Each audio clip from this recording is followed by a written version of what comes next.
Hey 5th grade, I just wanted to do a quick review for your quiz that's coming up.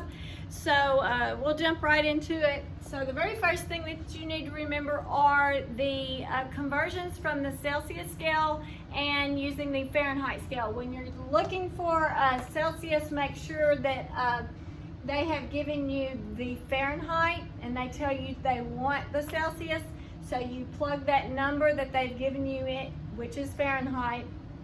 Work what's in parentheses first, then do your multiplication with your fraction. If you are looking for Fahrenheit and they have given you Celsius, make sure you do your multiplication with your fraction first, then do your addition next. Place values, we just need to remember starting at your decimal. When you're working this way, it's ones, tens, hundreds. When you're moving to the left of the decimal. When you're moving to the right of the decimal, it's tenths, hundreds, 1,000ths, 10,000ths. Okay, so don't forget your place values on that. Annexing zeros. A zero can be annexed at the end of the decimal without changing the place value. So it can be annexed. Annexed means either you mark it out or you completely erase it. So that's fine. That is a true statement. Averaging. So when you are averaging numbers, these are called, the numbers that you are supposed to be adding up are called add-ins. So you add up all the add-ins, it will give you a sum. That is the total to an addition problem or the answer to the addition problem. So then you will divide by how many add-ins that you have. So you have 1, 2, 3, 4 add-ins. And so that's what goes outside the box, and then what goes inside the box, that is the sum, which is the total to the addition problem. So that's for averaging. Another thing that we need to do, a quick review, freezing and boiling points of water. It is found on page 203 in your book, as well as the back of the book under temperature. So you need to review all of those. You also need to review the normal body temperatures.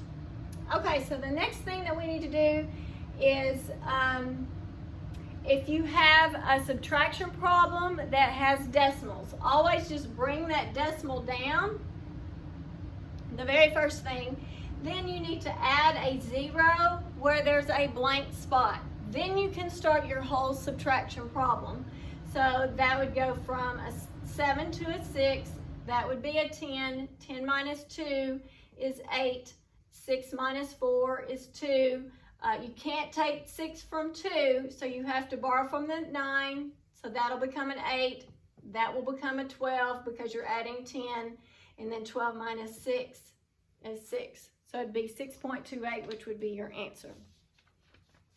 Now you have division with fractions and whole numbers. If you have a whole number, make sure you put it over 1. That's the very first thing that you do. So we'd say 7 over 1. If it's a division problem, you need to flip that second number or the second fraction. So we're going to make this into a multiplication problem, put 5 over 3. Now, the next thing you always ask in a fraction is, can I cancel out any of these numbers? 1 and 5, you cannot cancel out. That's in lowest form. 3 and 7, that's in lowest form. So then you just multiply across. So 7 times 5 is 35. 1 times 3 is 3. Now, if it's an improper fraction, make sure you reduce that fraction. So you would say 3 into 35, so that would go 1 time. 1 times 3 is 3. 0, bring down the 5. 3 will go into 5. 1 times 3 is 2. So that would be 11 2/3 would be your final answer on that. Okay? So then let me erase that. Down here we have 9 1/2 minus 6 7/8. So those do not have common denominators. So the very first thing that you need to do is find a common denominator before we can do any type of subtraction. So are 2 and 8, are they the same? No, we have to find the common denominator. So 2 will go into 8 4 times. 4 times 1 is 4.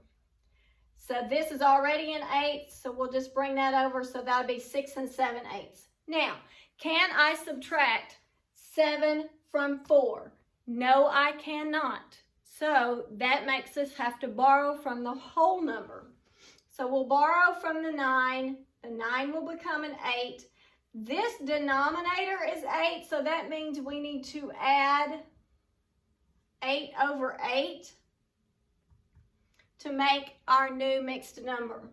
So your new number will be 8, and then 8 plus 4 is 12. So 8 and 12/8. Then you're just bringing this over because that doesn't change. And then it just becomes a regular subtraction problem. 12 minus 7 is 5. And then you have 8. And then 8 minus 6 is 2. So your final answer will be 2 5/8. Your next problem, if you have a whole number, this is very similar to this, and you don't have a fraction there, you just have a whole number, we need a fraction in order to subtract. So we have to make one. So you have to subtract, the 18 will become a 17. Let's look and see what this denominator is, and it is 11. So 11 over 11 is the same as 1. You have borrowed 1 from the 18. So the 18 becomes a 17, and then the 1 is 11 over 11. Then you're able to finish your problem. 17 minus 9 is 8. 11 minus 4.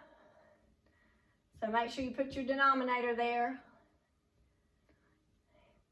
So that's 7.